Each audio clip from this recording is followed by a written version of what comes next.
You ask Tiger to solve. This deals with linear equations with one unknown. The final result is x equals 30620 over 7. Let's solve it step by step. Simplify the expression. Group the coefficients. Convert the integer into a fraction. Combine the fractions. Combine the numerators. Isolate the x. Multiply both sides by inverse fraction 10 over 7.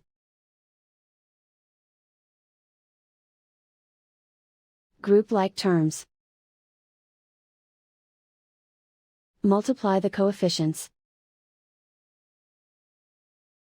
Simplify the fraction. Multiply the fractions. Simplify the arithmetic. And so the final result is x equals 30620 over 7.